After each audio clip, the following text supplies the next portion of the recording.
My sister stole every guy I dated for years, so I introduced her to someone who ruined her life. My sister Kelly had this way of sliding into every guy I dated and somehow making him hers. It didn't matter how long we'd been together, how serious it was. If she set her sights on him, he'd suddenly see her differently, and I'd be left staring at an empty room. For years, I swallowed my anger and tried to move on, telling myself she was just selfish. But there's only so much a person can take. It started with my college boyfriend, Matt. We'd been together for almost a year when I came home one weekend and found Kelly laughing in my living room, sitting way too close to him. I walked in, heart in my throat, and Matt looked at me like I was some stranger. By Monday, they were just friends, which everyone knew was code for her winning again. Then came Josh, then Ryan, then Mark, every single one. I stopped counting after a while. Mom tried to mediate, but she always ended up saying things like, "Oh, you two are sisters. That's just how it is." Dad avoided the drama entirely, and friends just muttered, "Classic Kelly," when I vented. I felt trapped, like I was living in the shadows of my own life. I reached a breaking point the night she came to my birthday party. I just started dating Alex, someone who made me laugh in ways no one else had for years. I introduced him around, feeling a flicker of hope, when Kelly sidled up with that sly smile, her hand brushing his arm. Within 2 hours, she had him agreeing to go get coffee sometime, and I left my own party in tears. That was the last straw.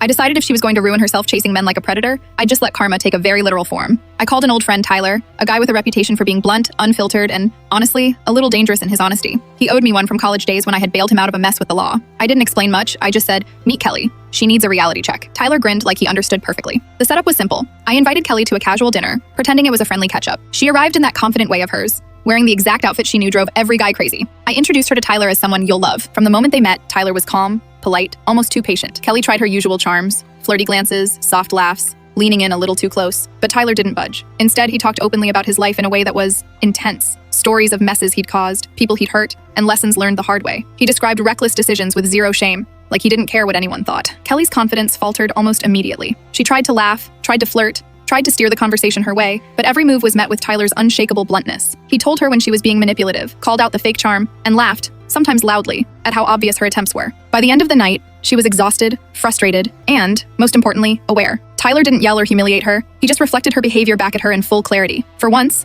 someone didn't fall for her act. I watched from across the table, feeling a weight lift off my shoulders. She left that dinner muttering about how weird Tyler was, her usual sparkle gone, replaced by confusion. She didn't call Alex again. She didn't try to charm anyone for months. Even friends noticed the change. Kelly was quieter, a little less sure of herself. I never gloated to her. I didn't need to. She had finally run into someone immune to her tactics, and watching her flounder without a single lecture from me was enough. A few weeks later, I met Alex for coffee. He was calm, apologetic, and had finally realized he'd been drawn into Kelly's orbit before. We laughed about the past, and I felt free in a way I hadn't for years. The men who had been stolen didn't matter anymore. The cycle had ended. Kelly eventually got back to her usual self, but the shine of invincibility had dulled. I never told her about Tyler's role. Some lessons are better learned quietly. It was strange to feel victorious without confrontation. I didn't need to fight her directly. I just let someone else, someone completely unaffected by her patterns, do the work. And for the first time in years, I felt like I could breathe again, finally owning my life without her shadow looming over it.